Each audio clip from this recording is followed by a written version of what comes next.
Bapak Ibu Saudara yang terkasih dalam Tuhan kita Yesus Kristus, selamat pagi, shalom Bapak Ibu Saudara. Dan pagi hari ini saya percaya bahwa Bapak Ibu Saudara tetap di dalam perlindungan Tuhan, di dalam kasih setia dan damai sejahtera daripada Tuhan sendiri. Dimanapun engkau berada Bapak Ibu Saudara, ada hadirat Tuhan Bapak Ibu Saudara. Dan pada pagi hari ini Bapak Ibu Saudara, sebelum kita menaikkan pujian kepada Tuhan, saya akan membacakan firman Tuhan Mazmur 59 ayatnya yang ke-17. Dikatakan, tetapi aku mau menyanyikan kekuatanmu. Pada waktu pagi aku mau bersorak-sorai karena kasih setiamu. Sebab engkau telah menjadi kota bentengku, tempat pelarianku pada waktu kesesakanku. Apabila Bapak Saudara dalam keadaan sesak pada pagi hari ini, di dalam pergumulan yang berat pada pagi hari ini, tetap naikkan pujian kepada Tuhan. Katakan kepada Tuhan, ya Tuhanku, aku hendak bernyanyi bagimu selama hidup. Ya Allahku, aku hendak bermazmur bagimu selagi ku ada. Katakan sama-sama, inilah yang ku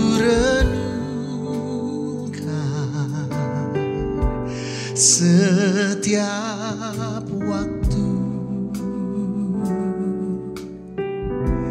nyanyian pujian dan pengagungan kepadamu. Oh, biarlah manis kau dengar Tuhan, manis kau dengar Tuhan, dan hatiku bersuka karenamu. Sekali lagi naikkan pujian Ibu Saudara. Ya Tuhanku, aku hendak bernyanyi bagimu selama ku hidup. Ya Allahku, ya Allahku, aku hendak bermazmur bagimu selagi ku ada. Inilah yang ku renungkan setiap waktu, nyanyian pujian dan pengagungan kepadamu. Biarlah manis kau dengar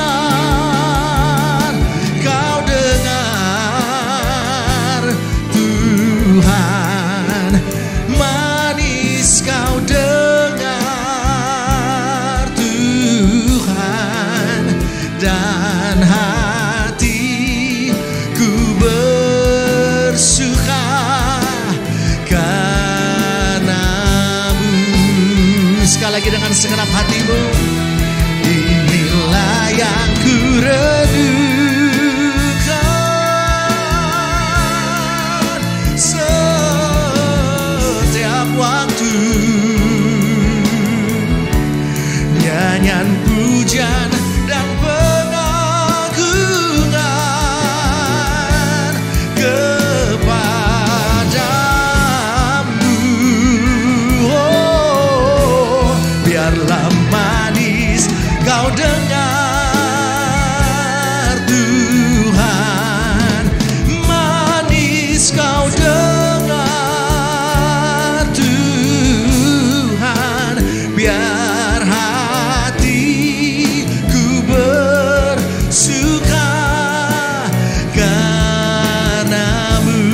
Apapun pergumulanmu Bapak Saudara, dengan imanmu katakan, biar hatiku bersuka dan hatiku bersuka. Sekali lagi katakan, dan hatiku bersuka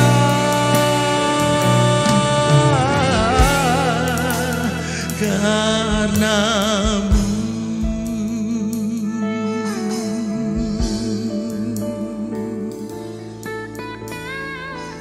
Tetap bersuka di dalam hadirat Tuhan. Sama-sama katakan, amin. Selamat pagi Bapak Saudara yang terkasih, Shalom. Kita bersyukur pagi hari ini Tuhan masih memberikan kita kesempatan untuk bernafas. Pagi hari ini bangun dengan kesehatan, dengan kekuatan. Meskipun Bapak Saudara mungkin bangun kurang sehat, tapi kita tetap bersyukur karena Tuhan masih memberikan kehidupan kepada kita. Kita akan merenungkan firman, mari kita terlebih dahulu tundukkan kepala kita berdoa.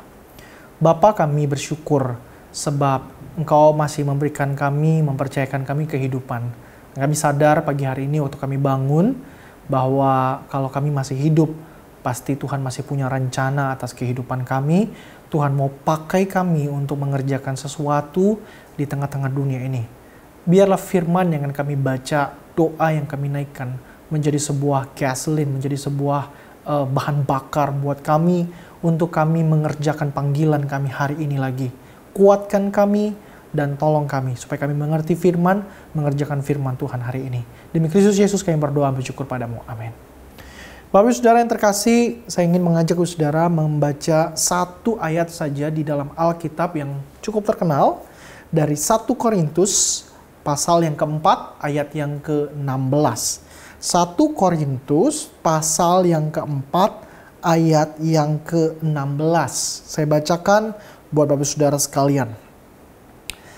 Sebab itu aku, ini Paulus yang menulis kepada jemaat di Korintus, sebab itu aku menasihatkan kamu, turutilah teladanku. Oke, ini kalimat yang sangat terkenal dari Paulus, turutilah teladanku, follow my example. Nah, saudara, ada pemerintahan Amerika Serikat suatu kali itu melakukan sebuah kasus yang berujung pada konflik besar dengan pemerintahan Kuba di masa pemerintahan Fidel Castro. Nah, Bapak Saudara, di tengah-tengah kasus yang besar itu, konflik yang besar itu, tiba-tiba John F. Kennedy, Presiden Amerika Serikat pada waktu itu, memberikan sebuah pidatonya. Nah, dalam pidato itu, dia mengakui dirinya bersalah. Dia berkata, I was wrong and I responsible for this. Aku bersalah dan aku bertanggung jawab atas kesalahan ini. Nah, pidato pengakuan kesalahan yang dilakukan oleh John F. Kennedy itu membuat rakyat Amerika Serikat mengagumi Kennedy luar biasa. Sampai akhirnya Kennedy kemudian berkata begini, the more I make mistake, the more they love me. Lebih banyak aku buat kesalahan, maka mereka, rakyat Amerika itu kayaknya lebih mencintai dia. Nah, hal ini maksudnya tidak berarti bahwa rakyat Amerika suka melihat presidennya melakukan kesalahan. Tetapi yang mereka sukai adalah kerendahan hati Kennedy sebagai presiden pada waktu itu yang mau bertanggung jawab, mengakui kesalahannya dan kelemahannya. Jadi yang dicintai oleh rakyat adalah kerendahan hati dari seorang pemimpin untuk mengakui kesalahan, untuk mengakui kelemahan. Nah, nggak mudah tentunya untuk mengakui bahwa kita lemah.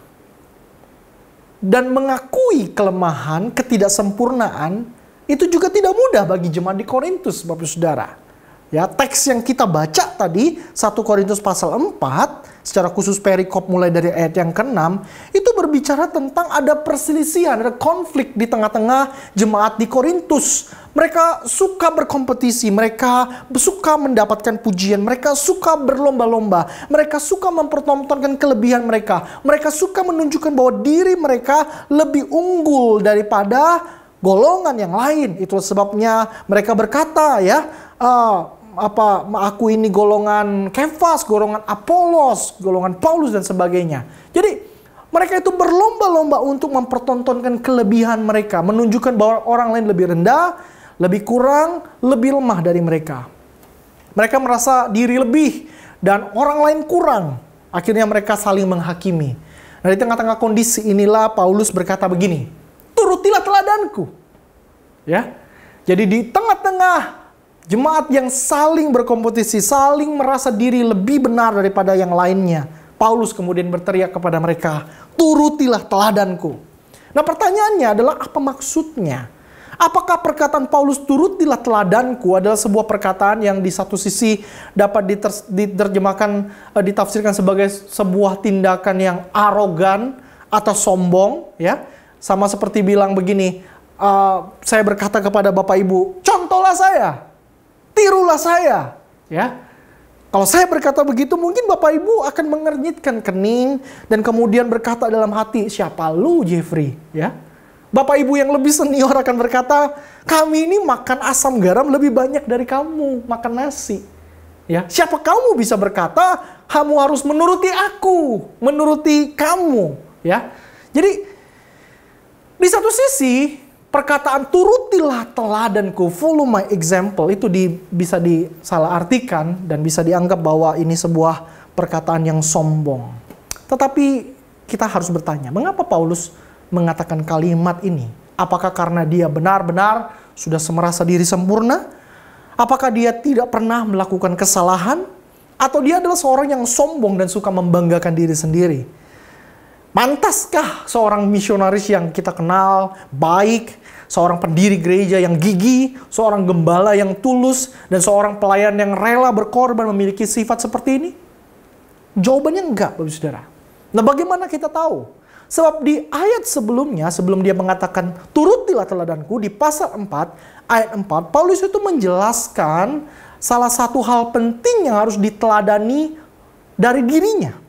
Apa yang harus diteladani dari Paulus? Berdasarkan pasal 4, ayat 4. Di dalam terjemahan Bahasa Indonesia tampaknya kurang jelas, karena terjemahan Bahasa Indonesia bilang begini, sebab memang aku tidak sadar akan sesuatu, tetapi bukan karena itulah aku dibenarkan. Dia yang menghakimi aku ialah Tuhan.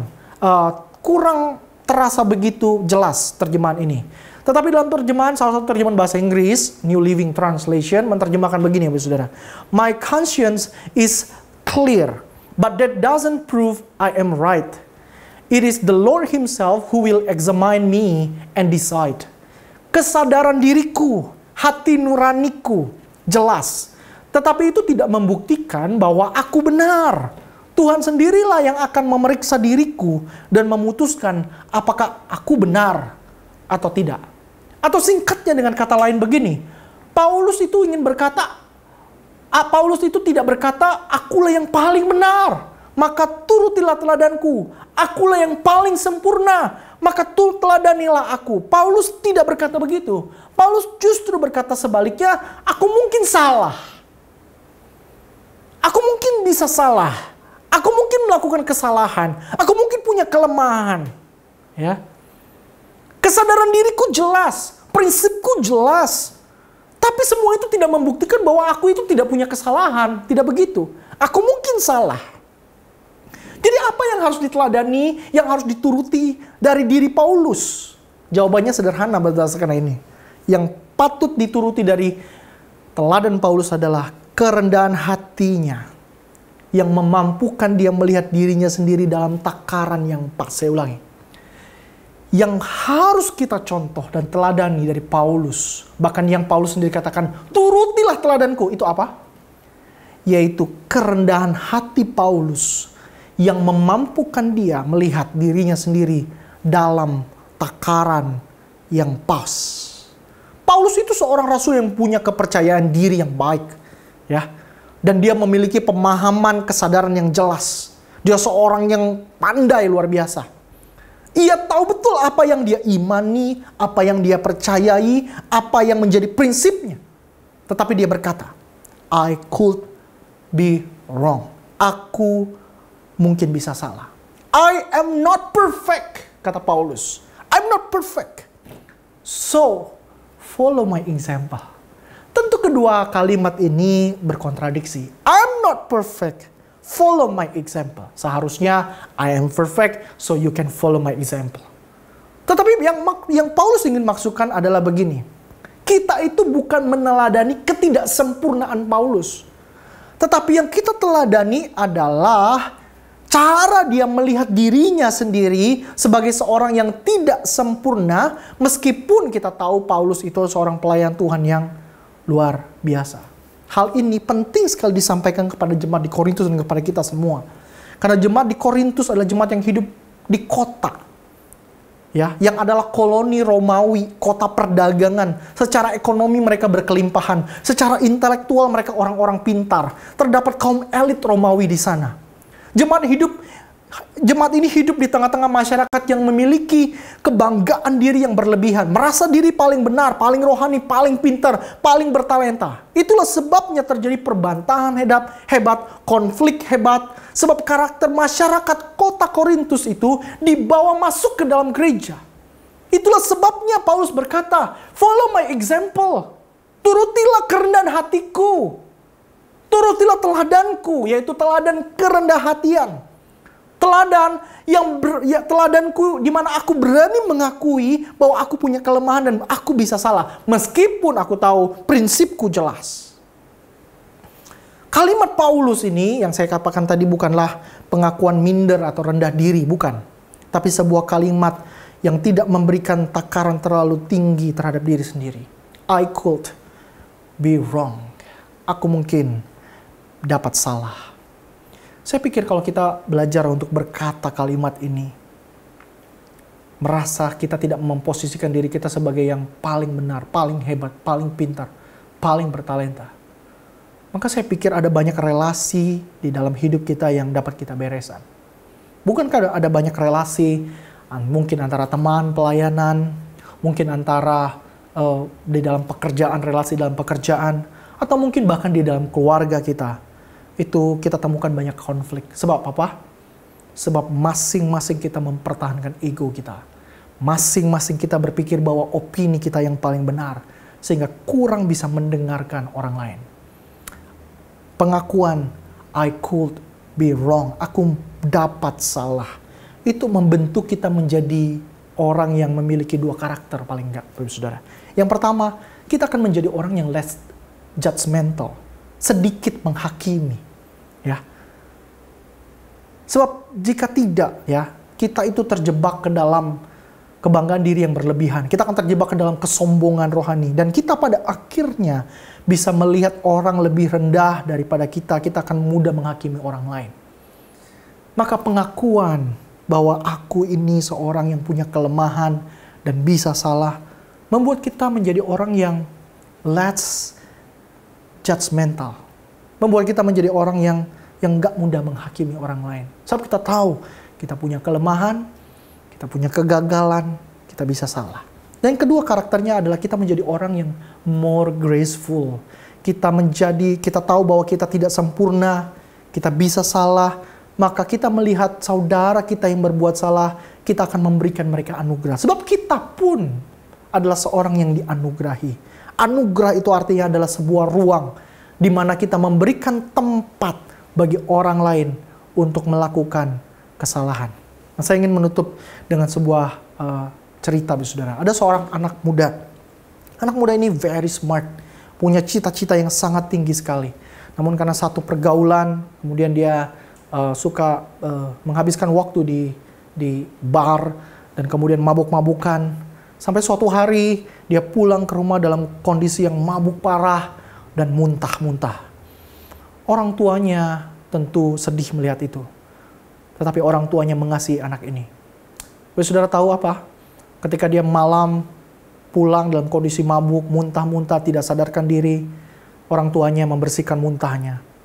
Lalu kemudian orang tuanya membawa anaknya itu ke tempat tidur. Besok paginya, anak muda itu bangun dari tidurnya. Dengan kepala yang sedikit pusing, karena semalaman dia habis hangover. Dia mandi, dan dia akan tidur lagi. Tetapi sebelum dia kembali tidur, dia melihat ada sarapan di dekat tempat tidurnya. Dan ada sebuah Alkitab. Dan ada sebuah kertas yang berisi pesan dari orang tuanya. We love you. Kami mengasihi kamu. Saudara tahu bahwa pagi itu mengubah hidupnya. Dia sadar betul dia sudah mess up, sudah berantakan sekali malam itu. Tapi ternyata papa mamanya menunjukkan cinta dan menerima dia apa adanya. Anugerah yang diberikan oleh orang tuanya itu membuat dia berhenti mabuk-mabukan. Dan bahkan dia sampai rela dibully teman-temannya dan giat melayani orang muda di dalam gerejanya. Bagaimana menjadi seorang yang graceful, punya anugerah bagi orang lain? Sadari dulu bahwa kita ini adalah orang-orang yang juga dianugerahi oleh Allah. Ayat 7 pasal 4 bilang begini. Sebab siapakah yang menganggap engkau begitu penting? Dan apakah yang engkau punyai yang engkau tidak terima? Dan jika engkau memang menerimanya, mengapakah engkau memegahkan diri seolah-olah engkau tidak menerimanya? Sadari bahwa kita ini orang yang menerima anugerah, sehingga kita juga bisa beranugerah kepada orang lain. Sadari bahwa kita ini lemah, kurang dan terbatas. Kita bukan orang benar, tetapi kita ini adalah orang yang dibenarkan. Kita tidak perlu berusaha keras membuktikan diri kita hebat, benar, kuat, pintar, dan berbakat. Kita hanya perlu datang kepada Tuhan, membuang pride kita, dan berkata, Tuhan, aku ini lemah. Aku dapat salah, bahkan aku telah melakukan kesalahan. Aku butuh anugerah-Mu setiap hari. Tuhan, saya yakin setiap pagi ketika kita bangun dengan kesadaran ini, relasi kita di dalam rumah, relasi kita dalam dunia pekerjaan, relasi kita dalam dunia pelayanan, pasti akan ada, kita melihat ada buah-buah yang luar biasa yang akan kita tuai. Tuhan menolong kita hari ini, biarlah firman ini menolong kita dan bisa meneladani kerendahan hati yang Paulus tunjukkan di dalam kehidupannya. Mari kita tundukkan kepala, kita berdoa. Tuhan, kami bersyukur untuk firman yang kami baca, keteladanan Paulus, tetapi bukan keteladanan kesempurnaan, tetapi keteladanan kerendah hatian, berani mengaku kelemahan, berani mengaku kesalahan, berani mengakui bahwa kami bisa jatuh, bisa salah, bisa gagal. Dan untuk itu kami berani untuk membuka ruang bagi orang lain yang mungkin bersalah, bagi orang lain yang mungkin berbeda dari kami. Tuhan tolong kami, sehingga hari ini kami menjalani dengan sebuah kesadaran ini, sehingga kami ingin menemukan bahwa di dalam relasi kami tidak menjadi orang yang begitu arogan, merasa diri paling benar, paling hebat, paling pintar, tetapi kami sadar betul bahwa kami hidup ini karena anugerah Tuhan. Sehingga dengan anugerah itulah kami menjalaninya, sehingga kami bisa melihat orang lain dengan takaran yang pantas, seperti takaran juga yang kami lihat kepada diri kami sendiri, bahwa kami ini orang yang dibenarkan, yang dianugerahi oleh Tuhan. Ini doa kami, syukur kami, dalam nama Yesus kami berdoa. Amin. Kita akan berdoa untuk beberapa pokok doa pagi hari ini. Yang pertama, mari kita bersyukur terlebih dahulu untuk cinta Tuhan, kasih Tuhan kepada kita. Kemudian kita berdoa untuk pergumulan-pergumulan pribadi kita. Mungkin ada hal-hal yang ingin kita doakan kepada Tuhan. Mungkin berkaitan dengan kesehatan, dengan bisnis kita, keluarga kita, anak kita, atau orang tua kita. Kita doakan bahwa di dalam doa, kita percaya pagi hari ini Tuhan membuka telinga buat kita. Dan Tuhan menolong kita untuk menyampaikan doa-doa kita. Mari kita buka suara sama-sama, kita berdoa. Bapa, kami datang kepadamu. Kami bersyukur bahwa Tuhan masih menyertai kami Tuhan, dan kan kehadiran Tuhan itu masih kami rasakan sampai dengan hari ini. Kami mau berdoa ya Tuhan, khususnya untuk keluarga kami, untuk pekerjaan kami, bisnis kami, dan juga untuk anak-anak atau orang tua kami, pelayanan kami. Kami mau menyerahkan sepenuhnya dalam tangan Tuhan. Hal-hal yang sudah terjadi kami ingin syukuri, hal-hal yang akan datang kami berpengharapan penuh kepada Tuhan. Karena kami percaya bahwa tangan Tuhan senantiasa menuntun, menyatakan yang terbaik untuk kami. Tuhan yang tolong, mungkin ada Bapak Ibu yang hari ini sedang terbaring di rumah karena sakit, sembuhkan di dalam nama Tuhan Yesus. Mungkin ada bisnis, ada pekerjaan yang terkendala, ada masalah. Kami berdoa di dalam nama Yesus. Bapak, Engkau memberikan jalan keluar yang terbaik, limpahkan berkat-Mu melalui pekerjaan dan bisnis. Tuhan, jemaat Tuhan. Kami berdoa menyerahkan untuk pelayanan kami. Tuhan yang berkati, supaya mungkin Tuhan ada pelayanan yang ada tantangannya. Tuhan yang tolong berikan kami keberanian untuk menghadapi tantangan yang ada bersama dengan Tuhan. Terima kasih Bapa, ini doa kami dalam nama Yesus kami berdoa. Yang kedua, saya ingin mengajak saudara untuk berdoa bersama untuk peringatan Hari Ayah. Nanti akan kita rayakan di tanggal 19 Januari. Kita berdoa supaya acara bisa berjalan dengan baik. Bahkan kita berdoa untuk segenap pelayan Tuhan dan juga untuk hamba Tuhan yang menyampaikan firman supaya Tuhan yang menolong memberkati. Biarlah peringatan Hari Ayah ini menolong para ayah untuk memahami sekali lagi tanggung jawabnya hidup sesuai dengan perkenanan Tuhan. Mari kita buka suara kita berdoa. Bapa, kami mau bersyukur berterima kasih untuk ayah-ayah, untuk kepala keluarga, untuk para suami yang Tuhan tempatkan di tengah-tengah gereja kami, dalam keluarga kami. Kami berdoa, biarlah Tuhan berkat Tuhan turun atas mereka, sehingga mereka bisa menjadi ayah, suami, kepala keluarga yang bertanggung jawab. Tetapi pada sisi yang lain, Tuhan juga pakai mereka untuk menjadi kepanjangan tangan Tuhan, menyatakan cinta Tuhan kepada istri, kepada anak-anak, kepada semua anggota keluarga di dalam rumah. Tuhan yang tolong, mungkin ada kendala Tuhan, secara khusus dalam keluarga-keluarga yang mungkin sedang mengalami masalah Tuhan. Doa kami di dalam nama Tuhan Yesus, Tuhan Engkau yang campur tangan, Engkau yang berperkara, Engkau yang memegang tangan setiap anggota keluarga, supaya tetap apapun yang terjadi di dalam keluarga, tetap dalam anugerah, tetap dalam kasih Tuhan, tetap dalam pertolongan dan penyertaan Tuhan. Biarlah masalah apapun, sepelik dan sekusut apapun di dalam keluarga, kami berdoa biarlah itu tidak mengaburkan mata setiap jemaat Tuhan untuk melihat kasih Allah yang tetap di dalam kehidupan mereka. Terima kasih Bapa, kami bersyukur kepada Tuhan yang berkati untuk peringatan Hari Ayah. Nanti kami rayakan tanggal 19 Juni. Tuhan yang tolong berkati segenap acara, maupun juga hamba Tuhan yang menyampaikan firman Tuhan yang urapi dengan kuasa Tuhan. Biarlah menjadi sebuah peringatan untuk semua ayah bisa kembali kepada panggilannya ya Tuhan, untuk menyatakan kasih Bapa kepada anak-anak, kepada seluruh anggota keluarga. Terima kasih, ini doa kami, dalam nama Yesus kami berdoa bersyukur. Saudara, yang berikutnya kita akan berdoa secara khusus dalam persiapan untuk retret keluarga dan mission trip keluarga ke Salatiga dan Solo. Rencananya tanggal 2 sampai dengan 26 Juni. Dan kita doakan untuk setiap peserta yang sudah mendaftarkan diri agar mempersiapkan diri. Kita juga berdoa untuk transportasi, nanti akan menggunakan bus, supaya Tuhan yang jaga lindungi semua transportasi yang ada, sehingga pulang dan pergi Tuhan yang lindungi semua jemaat Tuhan dalam perlindungan Tuhan, melayani Tuhan, menjadi berkat buat setiap orang-orang yang ditemui selama mission trip, selama retret nanti. Kita juga berdoa untuk acara KKR yang nanti akan dilakukan di Bethel area di Salatiga, supaya Tuhan yang tolong berkati pembicara Pendeta Randy, agar Tuhan yang tolong memberkati segala persiapan, sehingga semua jemaat Tuhan nanti yang akan hadir diberkati dan ada jiwa yang dimenangkan. Kita juga berdoa untuk pelayanan panti asuhan, jompo, dan rehabilitasi mental yang akan dilakukan di sana, supaya Tuhan tolong kehadiran jemaat GKBJ yang ikut mission trip ini bisa menjadi berkat. Mari kita buka suara, kita berdoa untuk persiapan retret keluarga dan mission trip ke Solo Salatiga ini. Bapa, kami datang kepadamu, kami bersyukur untuk kesempatan melayani setelah sekian lama Tuhan.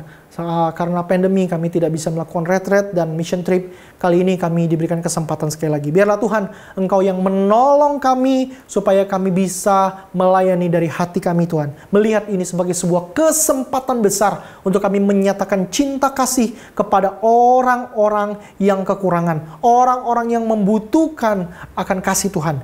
Tuhan tolong berkati untuk tanggal 22 sampai 26 Juni nanti ya Tuhan. Akan menggunakan bus Tuhan. Tuhan yang berkati jemaat Tuhan yang mengikuti. Tuhan jaga lindungi, jauhkan dari sakit penyakit, jauhkan dari segala macam kecelakaan, dan biarlah Tuhan tutup bungkus dengan darah-Mu yang kudus, supaya pergi dan pulang dalam keadaan yang selamat, dalam keadaan yang baik, tidak kurang suatu apapun. Berkati untuk acara-acara yang akan dilakukan di sana. Biarlah Tuhan memberkati untuk acara KKR, acara pembinaan keluarga, acara pembinaan hamba Tuhan, bahkan juga pelayanan ke panti-panti asuhan, jompo maupun rehabilitasi mental, serta KKR nanti. Doa kami di dalam nama Yesus. Berkati segala persiapannya. Tuhan tolong supaya acara ini benar-benar menjadi kepanjangan tangan Tuhan, agar sekali lagi ada jiwa-jiwa baru yang dimenangkan untuk orang kemuliaan Tuhan. Ada jiwa-jiwa yang dikuatkan oleh Tuhan, sehingga kehadiran kami, jemaat GKBJ Telapa Gading Tuhan, ini bisa menjadi berkat bagi orang-orang yang ada di sana. Tetapi hal yang sebaliknya Tuhan, biarlah Tuhan menolong ketika jemaat peserta daripada Right Mission Trip ini melayani. Biarlah Tuhan Engkau menggugah, sehingga kerohanian jemaat juga dibangkitkan, kerohanian setiap peserta juga ditolong oleh Tuhan, sehingga kami menjadi orang-orang yang bisa menjadi more graceful, lebih bisa beranugerah, lebih menjadi orang-orang yang semakin dekat dengan Tuhan, dan lebih mengandalkan Tuhan dalam kehidupan kami, baik keluarga maupun usaha dan pekerjaan kami. Terima kasih. Ini doa kami Tuhan, serahkan sepenuhnya dalam tangan Tuhan, demi Kristus Yesus kami berdoa. Dan yang terakhir, saudara, kita mau mendoakan untuk setiap anak-anak, khususnya anak-anak remaja, anak-anak di sekolah minggu, mereka yang masih sekolah, masih kuliah.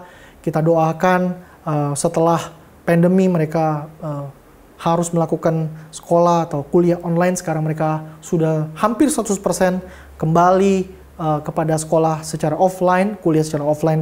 Kita doakan supaya mereka ditolong untuk beradaptasi kembali, mereka ditolong untuk mencapai cita-cita mereka, dan biarlah semua anak jemaat, baik yang kuliah maupun sekolah, mereka ditolong oleh Tuhan untuk menemukan panggilan mereka di masa-masa studi ini, dan pada akhirnya mereka tetap dapat memuliakan Tuhan, hidup mereka bisa dipakai nanti ke depan untuk menyatakan kasih Tuhan bagi dunia ini, memberikan kontribusi yang baik di tengah-tengah dunia maupun juga masyarakat dan juga gereja Tuhan.